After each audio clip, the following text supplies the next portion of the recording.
একটা intangible asset যখন internally করা হবে, আমি কি বললাম যে internally generated asset, internally generated asset যখন হবে তখন মূলত আপনারা কি খেয়াল রাখতে হবে যে ইন্টারনালি জেনারেটেড অ্যাসেটটা, ইন্টারনালি জেনারেটেড ইনটেনজিবল অ্যাসেটটা দুইটা ফেজে হবে, একটাকে বলে রিসার্চ ফেজ, একটাকে বলা হয় ডেভেলপমেন্ট ফেজ। আমাকে কেউ একজন বলেন তো যে আপনি একটা ইনটেনজিবল অ্যাসেট তৈরি করবেন, তার এই ফেজ দুটো বলতে আপনি কি বুঝতেছেন আপাতত?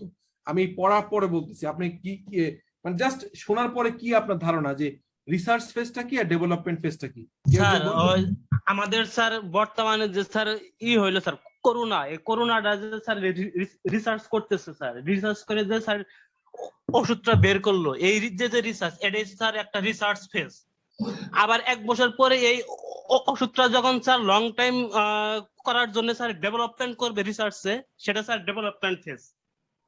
ওকে, থ্যাংক ইউ, আমি বুঝতে পেরেছি, উনি ভালো বলেছেন, চমৎকার, থ্যাংক ইউ, থ্যাংক ইউ। আমি যেটা ওনারটা দিয়ে আর একটু গুছায় বলে দিই, সেটা হচ্ছে একটা ওষুধ আমরা এখন এই কতগুলো কি বলে অক্সফোর্ডের ওষুধ আসছে, তারপরে ফাইজারের আসছে, আরো সিনোবাংলা সিনো কি কি যেন আসছে।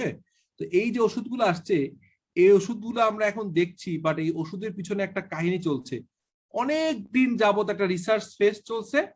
এরপরে রিসার্চ করার পরে এই ক্যাপিটাল মেশিনারিজ ফর্মুলা টর্মুলা তৈরি করা হয়েছে। তো রিসার্চ ফেজে একটা কাজ চলছে, গবেষণা চলছে, মানুষের উপরে প্রয়োগ করা হয়েছে, বিভিন্নভাবে অন্য প্রাণীর উপর প্রয়োগ করা হয়েছে, এগুলো করে ফাইনালি মেশিন টেশিন দিয়ে ডেভেলপ করা হয়েছে। সো যে কোনো ইনটেনজিবল অ্যাসেট, তাহলে আমাদের বাংলাদেশের স্কয়ার যদি বলে যে ভাই আমি ফাইজারের সাথে কন্ট্যাক্ট করছি, ফাইজারের ফর্মুলা দিয়ে বাংলাদেশে কোভিডের টিকা বানাবো, তখন কিন্তু ফাইজারকে একটা মোটা অঙ্কের টাকা দিতে হবে বাংলাদেশের স্কয়ারকে অথবা বাংলাদেশের বেক্সিমকোকে। এই টাকাটা দেওয়া হচ্ছে মূলত ইনটেনজিবল অ্যাসেটের জন্য, বিকজ সেই গবেষণা করে তার খরচ খরচা করে এটা করেছে, সেটারই পরিপ্রেক্ষিতে আমরা এটাকে তাকে দিতে হচ্ছে। সো এটা আমরা আর এখানে এসে পড়ার তেমন কিছু নাই। সো আমরা আচ্ছা একটা জিনিস শুধু আছে, সেটা আমি বলে দিই, সেটা হচ্ছে এই রিসার্চ খরচ এটা কিন্তু ক্যাপিটালাইজ করা যায় না, আপনি ক্লিয়ার থাকেন, আমি পড়েই ফেলি যেহেতু সামনে লিখে দিচ্ছি বড় করে, আমি পড়ে দিচ্ছি। Research activities by definition do not meet the criteria for recognition under IS 38। তার মানে আপনার লজিকটা কি বলেন তো? রিসার্চ ফেজের খরচটাকে অ্যাসেট হিসেবে নেওয়া যায় না কেন? কি লজিক থাকতে পারে? আমাকে কেউ একজন বলেন তো কি লজিকে এটা নেওয়া হচ্ছে না? এটা সফল না হইতে পারে, রিসার্চটা ব্যর্থ হইতে পারে স্যার। এক্স্যাক্টলি, কে বললেন এটা? Abu Saeed sir. Abu Saeed sir, thank you so much, you are pointed out একদম পারফেক্টলি বলছেন। বিকজ আমি তো বহুত কিছু নিয়ে রিসার্চ করতে পারি, এটা সাকসেসফুল হবে কি হবে না আই এম নট শিওর। তো দ্যাটস ওয়াই ওই লজিকেই, এটাই হচ্ছে প্রাইমারি লজিক, আরো কিছু লজিক আছে, সেই লজিকে রিসার্চটাকে এটাকে ক্যাপিটালাইজ করে অ্যাসেট হিসেবে দেখানো হয় না, এটার খরচটা প্রফিট এন্ড লসে এক্সপেন্স হিসেবে চার্জ করা হয়। আর ডেভেলপমেন্ট ফেজেরটাকে ক্যাপিটালাইজ করা যায় অ্যাসেট আকারে, সেটারও কিছু ক্রাইটেরিয়া ফুলফিল করতে হয়, সেই ক্রাইটেরিয়া গুলো আমরা পরে দেখছি। সো এই সবকিছু লেখার কথা অটোমেটিকলি হয়ে গেছে, সো আমরা এটা পড়ছি না, আমরা এটা বুঝে ফেলছি অলরেডি। স্যার আমার একটা প্রশ্ন ছিল স্যার। বলেন বলেন বলেন। রিসার্চ করার পর যদি স্যার আমি যদি স্যার সাকসেসফুল হই, তাহলে স্যার এই খরচটা স্যার কিভাবে স্যার অ্যাকাউন্টিং ট্রিটমেন্ট হবে স্যার? ওটা তো অলরেডি হয়ে গেছে, এটা তো বলতেছি আমি। আপনি এই কোশ্চেনটা করছেন, আপনার নাম কি ভাই? Sir Zakir sir. Zakir, thank you, ভালো কোশ্চেন। আচ্ছা এবার আমি বলি এটাকে, জাকিরের এটা সম্পর্কে বলে দিই। সেটা হচ্ছে জাকির যে কোশ্চেনটা করছে এটা হচ্ছে IS 9 ছিল আগে। ওই IS 9 এর আন্ডারে একটা IS 9 কি ছিল বলেন তো? IS 9 ছিল কি, এই যে রিসার্চ এন্ড ডেভেলপমেন্টের এই জিনিসটা ছিল, সেই IS 9 বন্ধ হয়ে এইটা এসে ঢুকছে কিসের ভিতরে? IS 38 এ ঢুকছে।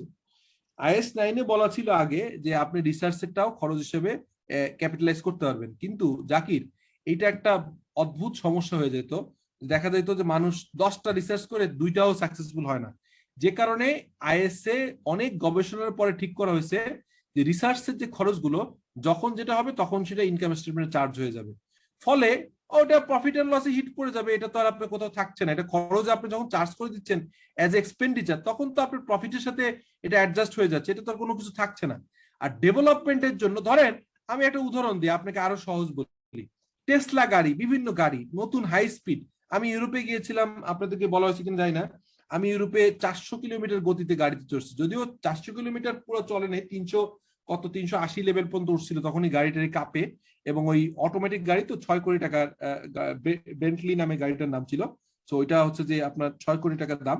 সো ওইটার ওই তখন অটোমেটিকলি কম্পিউটার জেনারেটেড এআই বলে, আর্টিফিশিয়াল ইন্টেলিজেন্স থেকে বলে যে আপনি আর গতি বাড়ান না, আপনার চাকার হাওয়া কম আছে, অথবা রাস্তার সামনে এই রাস্তাটা স্যুট করছে না, আপনি এর বেশি গতি বাড়ান না, এরকম ইন্ডিকেশন দেয়। এনিওয়ে, আমি যেটা বলার উদ্দেশ্য, এরকম অনেক গাড়ি বিভিন্ন জিনিস তৈরি করার জন্য স্পেশালি আমেরিকা, ইউরোপে প্রচুর R&D চলে। তো তারা 10টা করে 2টা সাকসেসফুল হয়। যে 8টা তারা ফেল মারে, ওই 8টার প্রতি বছর যে খরচ হয়, 1 বছর তো হয় না, 3-4 বছর ধরে রিসার্চ করে, ওইটা ওই বছরগুলোয় তাদের ইনকাম স্টেটমেন্টে তো আগের প্রোডাক্টের প্রফিট আছে, আগের গাড়ি সেল করতেছে, সেখান থেকে সেল রেভিনিউ আসতেছে, সেখানে খরচ হচ্ছে। তো রিসার্চের যে খরচটা সেটা হচ্ছে আলাদা হেডে আপনার কিন্তু প্রতি বছর ইনকাম স্টেটমেন্ট চার্জ হয়ে যাচ্ছে। সো এটা কোনোভাবে থাকছে না, থাকছে শুধু ডেভেলপমেন্টের খরচটা, যেটা ক্যাপিটালাইজ হবে। সেই ক্যাপিটালাইজ হওয়ার জন্য ক্রাইটেরিয়া আছে, 6টা ক্রাইটেরিয়া আছে। সো এখন বুঝতে পারছেন জাকির? জি স্যার। হ্যাঁ, ওকে, তাহলে আমরা এখন দেখি ক্রাইটেরিয়া গুলো কি। তাহলে বলছি হচ্ছে দেয়ার আর 6 ক্রাইটেরিয়া। ফার্স্ট ক্রাইটেরিয়া হচ্ছে এটা টেকনিক্যালি ফিজিবল হইতে হবে। আপনি এখন বললেন যে ভাই, আপনি এই সময় এসে বললেন যে আমি উড়ন্ত গাড়ি বের করবো ঢাকায়, সো আপনি এটা বাংলাদেশের জন্য টেকনিক্যাল ফিজিবল হবে না। কেন ফিজিবল হবে না? ইউকে তে করছে, কিন্তু তাদের একটা নিয়ম আছে, রাস্তা খালি থাকতে হবে, রানওয়ের মতো জায়গায় তার গাড়িটা স্পিডে উঠে উপরে চলে যাবে। বাংলাদেশের রাস্তায় গাড়ি চালানো যায় না, আপনি প্লেন উড়াবেন এইটুকু ফাঁকা জায়গায় কোথায় পাবেন? So it is not technically feasible. So এটা টেকনিক্যালি ফিজিবল না হলে এটাকে ডেভেলপমেন্ট কস্ট হিসেবে আপনি নিতে পারবেন না। সো টেকনিক্যালি ফিজিবল হইতে হবে ফার্স্ট। সেকেন্ড হচ্ছে there is a intention to complete. আপনি কমপ্লিট যদি না করতে চান, আপনি এটা করে অর্ধেক ফেলে রাখলেন। যেমন আমি একটা উদাহরণ বলি, বাংলাদেশের অনেকগুলো কোম্পানি কোভিড এর টিকা তৈরি করার জন্য কাজ করছিল। তো যে কোনো কারণেই হচ্ছে গভর্নমেন্টে অতটা এনকারেজ করেনি, বিভিন্ন রকম ঝামেলা ছিল। আর বড় বড় ওষুধ কোম্পানিগুলো ফাইজার টাইজার, India, China, Russia, USA, UK, হ্যাঁ, জার্মান, এদের কাহিনীতে বাংলাদেশকে ডিসকারেজ করা হয়েছে। বাংলাদেশের লোকজনও কিন্তু শুরু করছিল। তো বাংলাদেশে গ্লোব ফার্মাসিউটিক্যালসে অনেকটা আগায় গেছিল, আপনার পত্র পত্রিকা বা টিভিতে দেখে থাকবেন। কেউ খেয়াল করছিলেন যে কোভিড টিকা তৈরি করার জন্য গ্লোব অনেকটা আগায় ছিল? জি স্যার। এখন গ্লোব বিভিন্ন কারণে ডিসকারেজড হয়ে, ডিমোটিভেটেড হয়ে তারা বন্ধ করে দিল। সো এই বন্ধ করলে তো ওইটার খরচ আপনি রিসার্চ তো নিতেই পারবেন না, ডেভেলপমেন্টের কোনো খরচও নিতে পারবেন না। সো ফার্স্ট ক্রাইটেরিয়া যে আপনাকে ফিজিবল হইতে হবে। সেকেন্ড ক্রাইটেরিয়া হচ্ছে আপনাকে ইন্টেনশন থাকতে হবে যেটা কমপ্লিট করবেন। থার্ড ক্রাইটেরিয়া হচ্ছে ইট ইজ কমার্শিয়ালি ভায়াবল। এমন কিছু আপনি করবেন না যেটা কমার্শিয়ালি ভায়াবল হবে না। যেমন আপনি একটা বের করলেন যে আপনি হচ্ছে যে কি বললেন, এটা হচ্ছে যে হাই স্পিডে করে আপনি হচ্ছে যে আলোর গতির থেকে বেশি গতি সম্পন্ন একটা বানায় ফেললেন, আপনি একটা জিনিস মানে হাইপোথেটিক্যালি বানায় ফেললেন, যেটা দিয়ে আপনি হচ্ছে যে সময় টাইম, যে আমরা টাইম মেশিন দেখি না, হিন্দি ইংরেজি সিনেমায় আমরা টাইম মেশিন দেখি, সো আপনি একটা টাইম মেশিন বানানোর ফর্মুলা বানায় ফেললেন যে আমি আলোর থেকে যেহেতু গতি বাড়ায় ফেলছি, আমি একটা টাইম মেশিন বানাবো।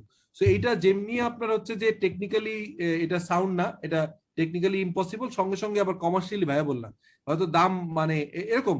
অথবা আপনি বললেন যে আমি ক্যান্সারের ওষুধ বের করছি, যেটা হচ্ছে যে অত্যন্ত ভালো কার্যকরী, কিন্তু একটা ওষুধের দাম পড়বে হচ্ছে মনে করেন যে 20 লাখ টাকা। সো এটা কমার্শিয়ালি ভায়াবল হবে না, সেটাকেও কিন্তু আপনি এটাকে রিসার্চ প্রোডাক্ট হিসেবে আনতে পারবেন না। দামের দিক দিয়েও কমার্শিয়ালি ভায়াবল হইতে হবে। আনরিয়ালিস্টিক গাঁজাখড়ি স্বপ্নে দেখা জিনিস নিয়ে কাজ হবে না। 4 নম্বর হচ্ছে রিসোর্স টু কমপ্লিট। আপনি অনেক গবেষণা করছেন, আপনার অনেক বুদ্ধিশুদ্ধি আছে, কিন্তু আপনার বানানোর মতো টেকনোলজি নেই, রিসোর্স নাই, না আছে মেশিনারিজ, না আছে লোকবল, না আছে টাকাও নাই, আপনার লোকজন নাই, মেশিন নেই, ফ্যাক্টরি নেই। আপনি অনেক ভালো গবেষক, লাভ নেই, আপনার এটা কাজ হবে না। সো সেজন্য বলা হচ্ছে যে আপনার রিসোর্স থাকতে হবে। তারপরে হচ্ছে নাম্বার 5 হচ্ছে প্রবাবল ইকোনমিক বেনিফিট। এটা আপনি বানাইলেন কিন্তু এটার কোনো আপনার লাভ নাই। কেন লাভ নাই? যে এটা আপনি মনে করেন যে ইয়ে করলেন, কি বলে, এটা আপনি ভলান্টারি সার্ভিসেস দিলেন, এটাকে ফ্রি করে দিলেন, বা আপনি এটার এমন কিছু, এটার ওনারশিপ আপনার থাকলো না, এটার বেনিফিট আপনি পাবেন না। তৈরি করছেন কিন্তু বেনিফিট পাবেন না, অথবা তৈরি করছেন এটা আপনি করছেন হচ্ছে ফিলান্থ্রপিক কাজ করার জন্য, সিএসআর করার জন্য করছেন, তাহলে এটাকে অ্যাসেট ক্যাপিটালাইজ করা যাবে না, বিকজ সেটা আবার অন্য ক্রাইটেরিয়া, সেটা সিএসআর এর আন্ডারে যাবে, কিন্তু অ্যাসেট হিসেবে ডেভেলপমেন্ট খরচের টাকাটা আপনি ক্যাপিটালাইজ করতে পারবেন না। এটা গেল 5। The number 6 is cost can be measured রিলায়েবলি। আপনি এটা খরচ করবেন, কত টাকা খরচ করবেন এটা বের করতে পারছেন না, বললেন যে ভাই আমি এটা 5 লাখ টাকাও লাগতে পারে, 5 কোটি টাকাও লাগতে পারে, আই এম নট শিওর। এরকম কোন কাহিনী হইলে রিলায়েবলি মেজার না করতে বলে সেটাকে আপনি ক্যাপিটালাইজ করতে পারবেন না। এখন কেউ একজন বলেন তো, আমি 5টা ক্রাইটেরিয়া 6টা ক্রাইটেরিয়া কেউ বলতে পারেন কিনা দেখি তো। আমি তো বললাম, কেউ একজন সাহস করেন।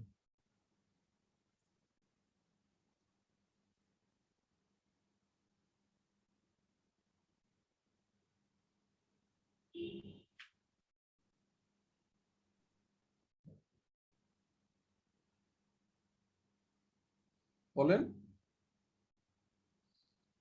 খুবই ইম্পর্টেন্ট, এই জন্য আমি জিজ্ঞেস করছি। First of all technically feasible হইতে হবে। সেকেন্ড হচ্ছে ইন্টেনশন টু কমপ্লিট হইতে হবে। আপনি ইনকমপ্লিট রেখে এটাকে যেতে পারবেন না, কমপ্লিট করার ইন্টেনশন। কমার্শিয়ালি ভায়াবল হইতে হবে। রিসোর্স থাকতে হবে, এটা এটা এটা কমপ্লিট করার মতো রিসোর্স আপনার হাতে থাকতে হবে, রিসোর্স টু কমপ্লিট। তারপরে হচ্ছে প্রবাবল ফিউচার ইকোনমিক থাকতে হবে, ইকোনমিক বেনিফিট না থাকলে আপনি যদি এখানে আয় না হয় তাহলে এটাকে করতে পারবেন না। The last one, cost can be measured reliably. কস্টটাকে মানে রিলায়েবলি মেজার করতে হবে, আদারওয়াইজ এটা প্রবলেম হবে না। সো এখানে আমি এগুলা আপনাদের দিয়ে দিব, এটা আপনার কোনো বড় ইস্যু না, এটা অলমোস্ট আমরা চলে আসছি। এবার রিকগনিশন। হ্যাঁ, if recognition criteria not met, অ্যাসেটটাকে রিকগনাইজ হিসেবে, এক হচ্ছে রিসার্চ খরচটাকে আনতেই পারবেন না, তাহলে আনতে পারবেন কোনটা? ডেভেলপমেন্ট খরচ। ডেভেলপমেন্ট খরচের কথা বলা আছে যে if recognition criteria not met, if an intangible item does not meet both the definition and the criteria for recognition as an intangible asset as per IS 38, requires the expenditure on the item to be recognized as an expense when it is incurred. The IS gives example of the expenditure. এই খরচগুলোকে আসলে আপনি এইটাকে capitalise করতে পারবেন না।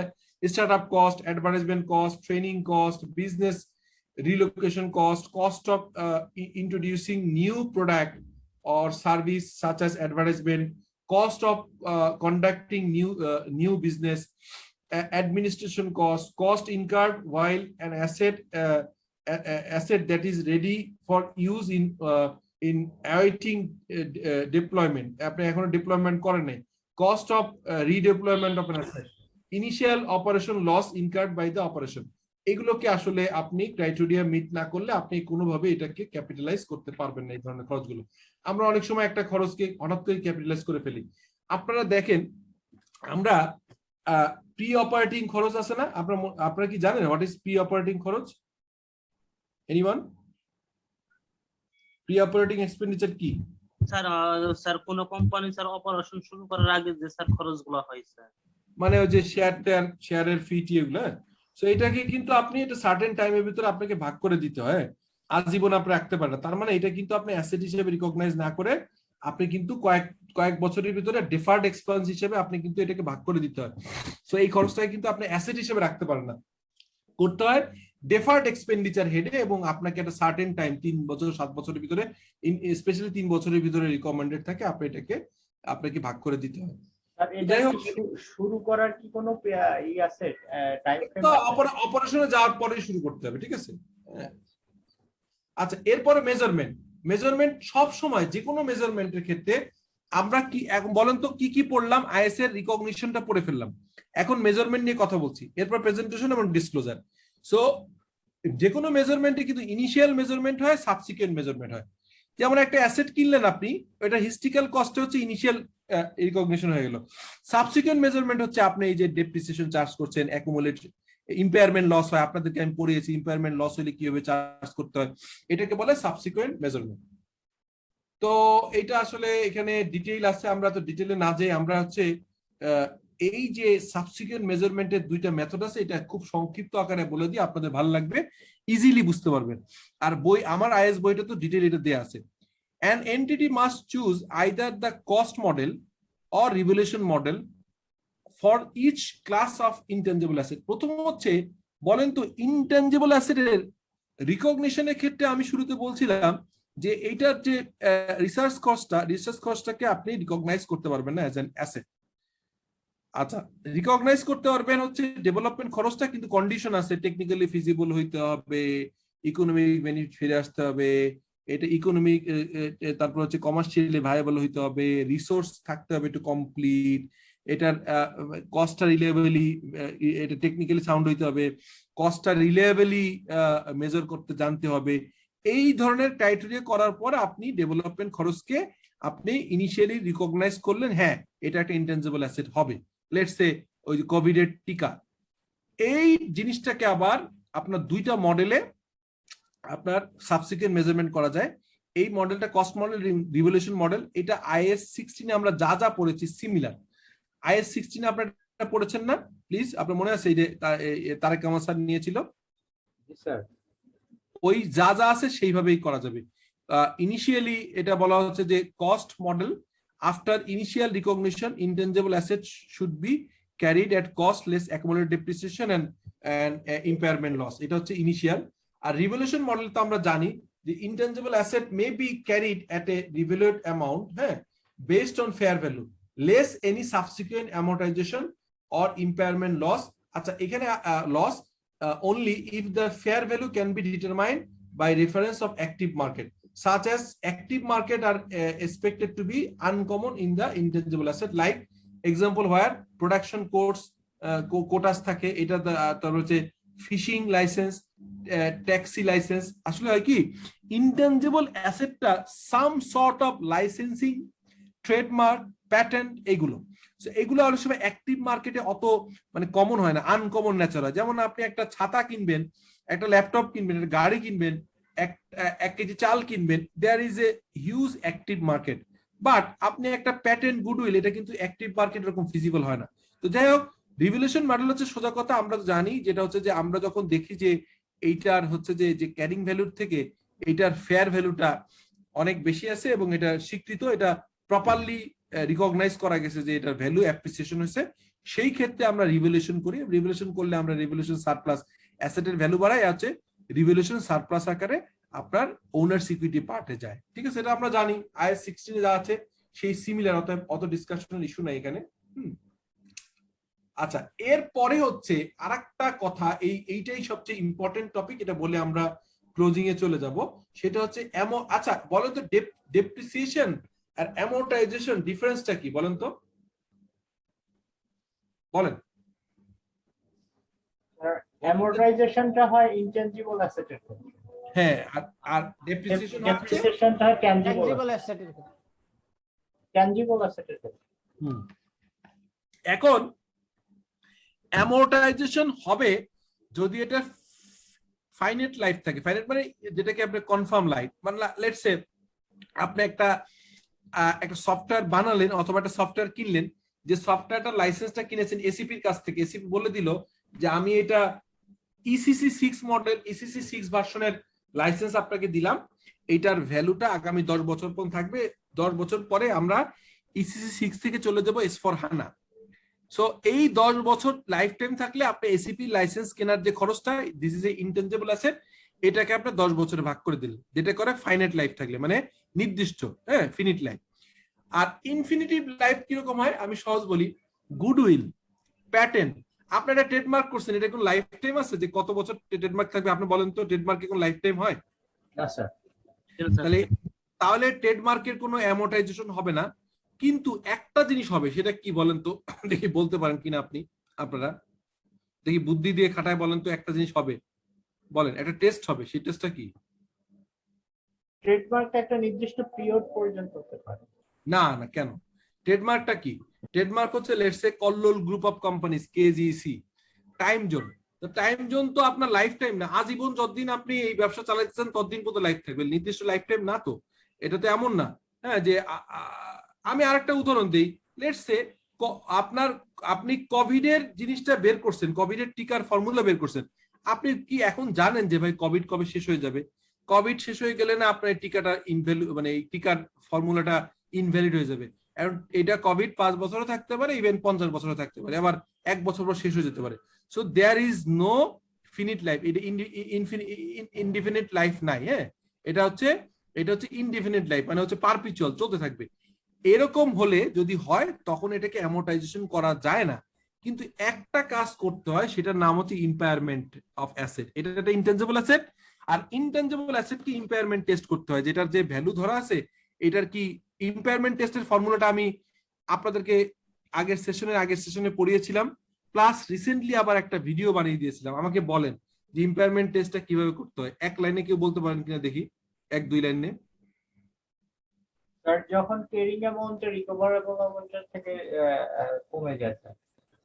না, carrying amount recover অ্যামাউন্টের থেকে বেশি থাকে, মানে হচ্ছে ক্যারিং অ্যামাউন্ট বড়, রিকভারেবল অ্যামাউন্ট ছোট, তাহলে ইম্পায়ারমেন্ট হয়। ঠিক আছে, আচ্ছা ঠিক আছে, আপনি বলেছেন ঠিকই আছে। আর ওই রিকভারেবল অ্যামাউন্টটা কিভাবে আইডেন্টিফাই করতে হয়, what is the formula of recoverable amount, kindly কি একটু বলবেন? স্যার রিকভারেবল অ্যামাউন্টটা হচ্ছে ভ্যালু ইন ইউজ এবং fair value, fair value less cost sell, fair value less cost to sell and cost of sell. হ্যাঁ, এটার ভিতর যেটা বড়, তার মানে বড় value, right, fair value less cost of sell এবং ভ্যালু ইন মানে useful life, sorry value in use. আর ভ্যালু ইন ইউজের ফর্মুলা কি, আমার যে সামনে ইকোনমিক বেনিফিট আসবে এখান থেকে যত আমি রেভিনিউ পাবো সেটাকে প্রেজেন্ট ভ্যালু করব। এইটা যেটা বড় সেটা হচ্ছে রিকভারেবল অ্যামাউন্ট। আর রিকভারেবল অ্যামাউন্ট যদি ক্যারিং অ্যামাউন্টের থেকে ছোট হয় তাহলে এটাকে ইম্পায়ারমেন্ট করতে হয়। So you are fine, thank you so much, because এটা যারা সিএ পড়ছেন বিভিন্ন জায়গায় এই জিনিসটা ঘুরে ফিরে একই জিনিস আসে। সো আমরা অ্যামোর্টাইজেশন করা যাবে কি যাবে না এটা দেখলাম। সো ফিনিট লাইফ মানে যেটা নির্দিষ্ট লাইফে করা যাবে আর অনির্দিষ্ট লাইফের ক্ষেত্রে করা যাবে না, এটা আমরা বলে দিলাম। তো সাবসিকুয়েন্ট এক্সপেন্ডিচার যদি হয় ডিউ টু দা, যেমন ধরেন আপনার একটা গাড়ি কিনলে গাড়ির কিন্তু অনেক সময় রং করতে হয়, গাড়ির ইঞ্জিন পরিবর্তন করতে হয়। সো একটা ইনটেনজিবল অ্যাসেটেরও তো সাবসিকুয়েন্ট এক্সপেন্ডিচার লাগতে পারে। Due to the nature of the intangible asset, subsequent expenditure will be rarely meet the criteria for being recognized as the carrying amount of an asset. Subsequent expenditure or on brand, publishing title, customer list, and similar item must always be recognized under profit loss as an incurred. আমি বলি, আপনার নিশ্চয়ই মনে আছে আপনাকে plant property equipment পড়ানোর সময় বলছিল যে একটা প্ল্যান্ট প্রপার্টি ইকুইপমেন্টে যদি কোনো সাবসিকুয়েন্ট খরচ হয়, সেই খরচের নেচারটা যদি হয় মেজর বেসিসে মানে অনেক বড় খরচ, এবং সেটা যদি ইকোনমিক লাইফ টাইম বাড়ায় দেয় অফ দিস অ্যাসেট, তাহলে এটা ক্যাপিটালাইজ করতে হয়। আর যদি ছোট খরচ হয়, যেমন ধরেন আপনি ছোট্ট একটা টাকা লাগাইছেন অথবা একটা আপনি ওই একটু ওভারহোলিং করছেন, এইগুলোকে আপনি মেইনটেনেন্স খরচ হিসেবে দেখাই দিবেন প্রফিট এন্ড লস এক্সপেন্স। আর ইঞ্জিন চেঞ্জ করলেন অথবা এই ক্যাপাসিটি বাড়াইলেন, খরচ বড় করে করলেন একটা গাড়ি, তখন সেটাকে অ্যাসেট ক্যাপিটালাইজেশন হয়। এই ক্ষেত্রে বলা আছে যে ইনটেনজিবল অ্যাসেটের ক্ষেত্রে সাধারণত নেচারই এমন যে এটার পরবর্তীকালে সাবসিকুয়েন্ট কস্ট গুলোকে অ্যাসেট ক্যাপিটালাইজেশন হয় না, এটা ওপেক্স আকারে অপারেটিং এক্সপেন্স হিসেবে প্রফিট লসে চলে যায়, এটাকে ক্যাপেক্স আকারে ক্যাপিটালাইজেশন করা যায় না, এটা বলা আছে। ঠিক আছে, সো এরপরে ডিসপোজালে আমরা, আপনি বলেন তো অ্যাসেট ডিসপোজালের এন্ট্রিটা কি? একটা ধরেন মেশিন বিক্রি করবেন, কি এন্ট্রি হবে বলেন, অ্যাকাউন্টিং এন্ট্রিটা কি হবে? স্যার ওই মেশিন সেল করলে আপনার স্যার এখানে যে প্রফিট এন্ড লস যেটা আসবে, profit or loss account, profit না, এটা বলবেন gain or loss, profit loss, gain or loss, মানে গেইন আসলে ক্রেডিট করতে হবে আর অ্যাকুমুলেটেড ডেপ্রিসিয়েশন যা আছে সেটা রিমুভ করে দিতে হবে। এন্ট্রিটা এইভাবে বলবেন, আপনি এইভাবে বলবেন, আপনি এটা আমি বলে দিই, এভাবে বলবেন এরপর থেকে। যে অ্যাসেটটা আছে ওই অ্যাসেটটা তো ফুল ভ্যালুতে হিস্ট্রিক্যাল কস্টে আছে, আর অ্যাকুমুলেটেড ডেপ্রিসিয়েশন নামে আরেকটা অ্যামাউন্ট আছে। তো অ্যাসেট হচ্ছে ডেবিট আছে, ওটাকে ক্রেডিট করে দিবেন, তাহলে অ্যাসেট নালিফাই হলো। অ্যাকুমুলেটেড ডেপ্রিসিয়েশন ক্রেডিট করা আছে এই পর্যন্ত, অ্যাকুমুলেটেড ফুল ডেপ্রিসিয়েশন ডেবিট করে দিলেন। সো অ্যাকুমুলেটেড ডেপ্রিসিয়েশন হলো ডেবিট, অ্যাসেট হলো ক্রেডিট। আর যদি কোনো স্ক্র্যাপ ভ্যালু থাকে তাহলে তো সেটা আপনি সেল করলেন, আর না হলে এটা নাই। এখন যদি দেখা যায় যে এর পরে কোনো অ্যামাউন্ট যদি কম বেশি হয়, যদি দেখা যায় যে অ্যাসেটের কিছু থেকে টাকা পেলেন বা কোনো গেইন আসলো, গেইন হবে ক্রেডিট, আর লস হইলে ডেবিট। সো আলটিমেটলি হচ্ছে মূলত অ্যাকুমুলেটেড ডেপ্রিসিয়েশন হচ্ছে একটা কন্ট্রা অ্যাসেট, যখন ডিসপোজাল হয় এই কন্ট্রা অ্যাসেটকে ঘুরে দিতে হয়, অ্যাকুমুলেটেড ডেপ্রিসিয়েশন ক্রেডিটটাকে ডেবিট করে দিতে হয়, আর অ্যাসেটটা ডেবিট থাকে ওটা ক্রেডিট করে দিতে হয়। দিস ইজ দ্য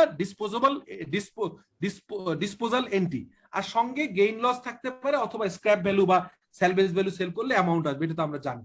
সো এই সিমিলার ঘটনা ঘটবে ইনটেনজিবল অ্যাসেটের ক্ষেত্রে, কোনো এক্সেপশন না, একই। সো বোঝা গেল, আমি এই উদাহরণটা দিয়ে বুঝাই দিলাম যে ওখানে কি হবে, ইনটেনজিবল অ্যাসেট ধরেন সফটওয়্যার ছিল, সফটওয়্যার ডেবিট ছিল, আর অ্যাকুমুলেটেড অ্যামোর্টাইজেশন ছিল হচ্ছে credit. So accumulated amortization debit হয়ে যাবে আর সফটওয়্যারটা ক্রেডিট হয়ে যাবে, like that, easy and simple. এরপরে কিন্তু ডিসক্লোজার দিতে হবে। What is the disclosure? What are the disclosure? Useful life, যদি কোনো ফিনিট লাইফ হয় সেটা ওই কত বছরে অ্যামোর্টাইজ হবে এটা দিতে হবে, অ্যামোর্টাইজেশন ডেটটা, অ্যামোর্টাইজেশন মেথডটা বলতে হবে, আপনি স্ট্রেট লাইন করবেন নাকি প্রোডাকশন বেসিসে করবেন নাকি সাম অফ ইয়ার ডিজিট মেথড করবেন এটা বলতে হবে, গ্রস ক্যারিং অ্যামাউন্ট কত আছে এটা বলতে হবে, accumulated amortization and accumulated impairment loss বলতে হবে, line item in the sub and the statement of comprehensive income in which amortization is included. আপনি ওই যে যখন আপনি এই ইনকাম স্টেটমেন্টে চার্জ করবেন তো কতটুকু লস চার্জ করছেন অ্যামোর্টাইজেশন সেটা কোন হেডে গেছে এটা বলতে হবে, reconciliation of the carrying amount at the beginning at the end. আমরা দেখেন আমরা অ্যাসেট শিডিউল করি না, আমরা যে বুকস অফ অ্যাকাউন্টসে আমরা যে স্টেটমেন্ট অডিট করাই আমাদের ফাইন্যান্সিয়াল স্টেটমেন্টে, income statement, balance sheet, change in equity statement, financial disclosure মানে নোটগুলো থাকে এবং হচ্ছে ক্যাশ ফ্লো স্টেটমেন্ট থাকে, আর শেষে দেখবেন একটা অ্যাসেট শিডিউল দেয়া থাকে। ওই সিমিলার সর্ট অফ একটা ইনটেনজিবলের একটা শিডিউল আলাদা থাকবে, সেটাকে বলা হচ্ছে reconciliation of carrying amount at the beginning and at the end of period. The basis of determining the intangible asset has an indefinite life. এটা লাইফটা যে ইনডিফিনিট লাইফ, এটা যে লম্বা সময় অনিশ্চিত ইনডিফিনিট লাইফ, সেই জিনিসটাকে মেনশন করতে হবে কোন বেসিসে আপনি মনে করছেন।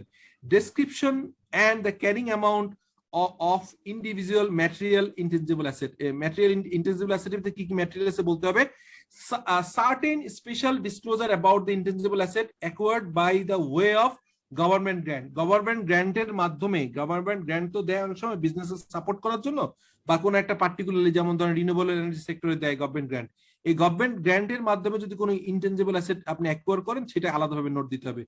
Information about the intangible asset whose title is restricted, কোন একটা আপনি রেস্ট্রিক্টেড আছে, কোন একটা আপনি ইনটেনজিবল কিনছেন কিন্তু টাইটেলটা আপনি কনফিউজ, রেস্ট্রিক্টেড, আপনি এখনো শিওর না যে আপনি দেখাইতে পারবেন কি পারবেন না, সেটা নোট দিতে হবে। তারপর contractual commitment to acquire intangible asset, যদি ইনটেনজিবল অ্যাসেট কেনার জন্য যদি কোনো কমিটমেন্ট থাকে যে আপনি এটা সামনে কিনবেন সেটাও নোট করতে হবে।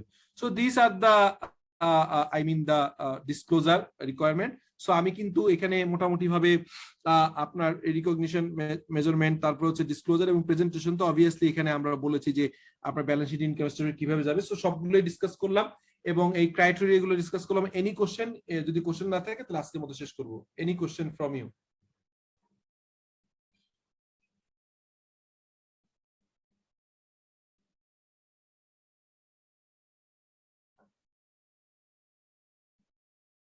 শেষ করব?